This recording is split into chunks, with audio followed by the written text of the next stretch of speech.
Guys, welcome to today's video where I want to show you how to choose the ideal vehicle mounted fridge for your rig. Off-roading and overlanding trips can be the experience of a lifetime, but they also require a lot of preparation and planning. For camping and overlanding, which is basically the same thing, just camping out of your car, one of the most critical pieces of gear that you'll need is a reliable and efficient refrigerator to keep your food and drinks fresh and secure, as opposed to spoiled and bouncing around in the back. With so many options available, choosing the best refrigerator for your needs can seem overwhelming. In this video, I want to discuss the key factors to consider when selecting a fridge for overlanding trips, including your fridge slide, fridge specifications, solar power and battery requirements, power consumption, and additional features to consider. First, let's discuss the importance of a fridge slide. When you're off-roading, you need a fridge setup that can withstand the rough terrain and still provide easy access to your food and drinks. A fridge slide allows you to securely mount your refrigerator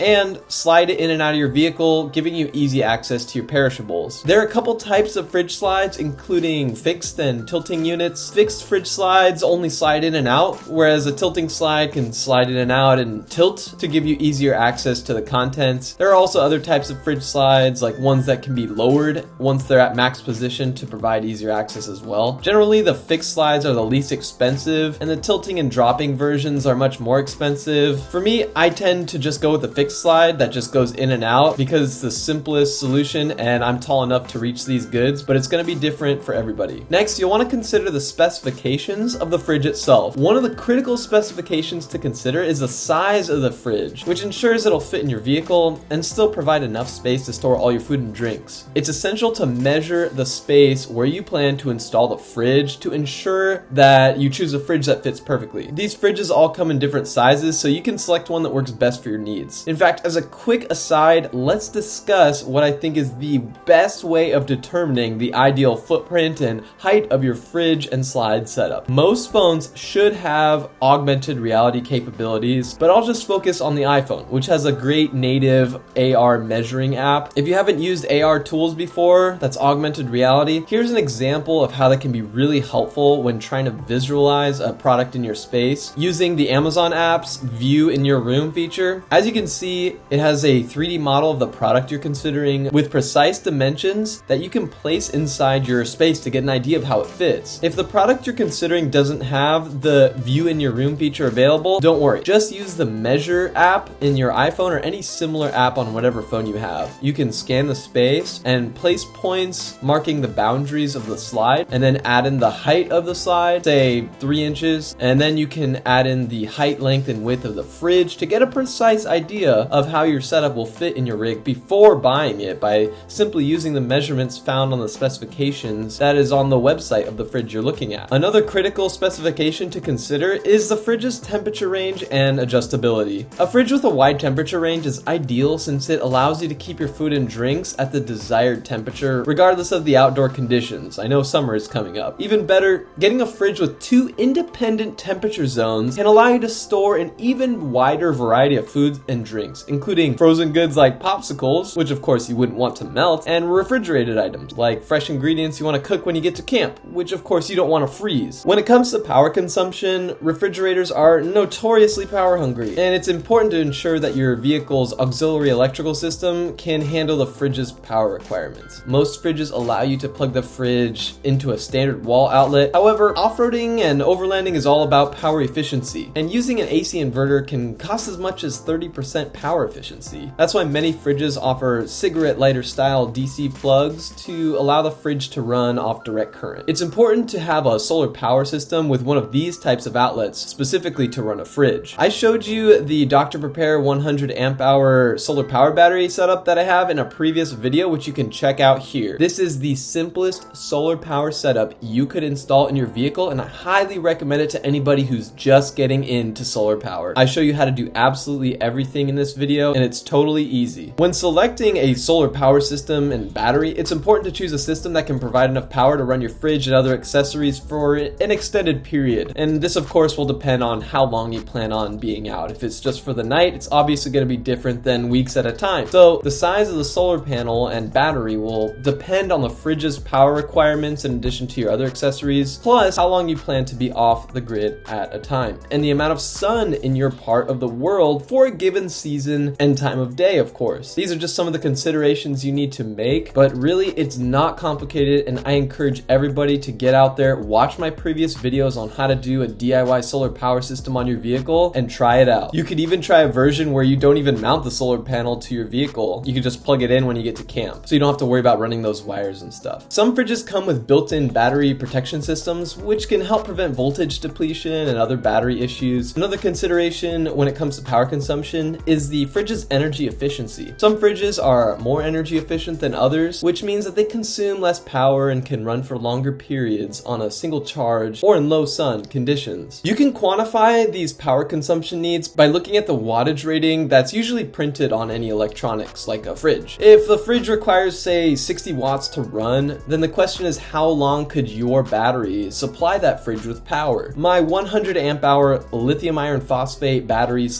power station from Dr. Prepare has a 12.8 volt rating and a 100 amp hour rating. Multiply these to get your watt hour rating, which is 1280. Divide 1280 by your device's power consumption needs, in this case 60 watts, to get the number of hours you can run your fridge at a time. 1280 divided by 60 is about 21.3. So you could theoretically run a 60 watt fridge for about 21 hours without any charging if you completely deplete your battery. Budget in a buffer for this and call it 18 hours for that fridge. If you're looking for a great portable fridge that can balance build quality, power efficiency, insulation, dual zone capability, ergonomics, easy to read digital displays, and cooling effectiveness with cost, then the SetPower PT35 fridge is definitely worth considering. One of the key features of the PT35 is the build quality. The fridge has a sturdy ABS shell and aluminum body, which makes it light and durable enough to be resistant to the bumps and jolts that happen when off-roading. The fridge also features a wide cooling range from 0 degrees to 50 degrees Fahrenheit and dual LED lighting to help you see the fridge contents in both zones in low light conditions. If you're looking for more capacity and your measurements allow for it, the PT series comes in 3 similarly priced sizes, with all 3 having the same footprint, just shorter or taller depending on your capacity needs. There's the PT35 with a 35 liter capacity, which is the shortest and the one I went with for my particular needs, the medium PT45, and the tall PT55. You can also get any of these options with an AC adapter and a fixed fridge slider as an option from SetPower. In terms of power efficiency, the PT35 is a highly efficient choice, using about 38 watts of power when on the minimum setting and only about 50 watts when at the max setting. This means that you can keep your food and drinks cool without draining your battery or power station too quickly. The PT series has triple level battery protections, which means you can control how much you allow the fridge to deplete your battery. For example, if you want the fridge to stop consuming power when your battery goes down to, say, 80%, you can set that up. And this is highly recommended if for some odd reason you decided to try to use your starter battery to power this fridge. You can make it so that it doesn't deplete the battery beyond a certain amount. And alternatively, you could set it to deplete the battery entirely as well to ensure that your items stay cool at the expense of running your battery or power station down to 0%. Additionally, the fridge has true dual zone capability, which means that you can set different temperatures for different compartments, allowing you to keep different types of foods and drinks at their optimal temperature, as I talked about before. The PT35 also boasts excellent insulation with a substantial 57mm foam layer that helps keep the fridge cool even in warm outdoor conditions, with up to 48 hours of frozen holding time for your frozen goods. This insulation is key for keeping your food and drinks fresh and safe during extended overlanding trips. When it comes to ergonomics, the PT35 is designed with a user-friendly interface and an easy-to-read digital display that allows you to monitor the fridge's temperature and settings for both zones independently. The fridge also has a range of convenient features, including extended carry handles, a leatherized lid so items don't slide off, a sturdy latch design, and the LED lighting I mentioned before. Finally, the fridge's compressor is quiet and reliable, with only 42 decibel operation and a 3-year warranty. Seriously guys, this thing retails for $329, whereas a comparable Dometic or other high-end one is closer to $1,400 with a shorter 2-year warranty and only a single zone. Also important to consider is the ability to operate at a pretty severe angle without damaging the compressor. The PT35 is designed to operate at angles up to 45 degrees, which I doubt any of us will actually encounter on the trail unless we we end up on our lid. Overall, the SetPower PT35 is a fantastic choice for anyone looking to balance cost with the features that should matter most to you really when choosing one of these fridges. It's got a great warranty, and so far in my experience, it's been awesome and up to the task of keeping my perishables cool and secure in the back of my rig when I'm bouncing around down the trail. Be sure to check out the link in the description for this awesome fridge setup. I'm gonna keep you guys updated with the performance. Of course, there are a whole host of fridge options out there, so definitely do your research and make sure you find a fridge that meets all of your requirements. This video is more to just give you a head start on what types of things you should consider before getting in the market for buying one of these fridges. So hopefully you're able to get some value from this video. Go ahead and click the like button. Subscribing always helps the channel out. I really appreciate the support, everyone. We'll see you in the next video.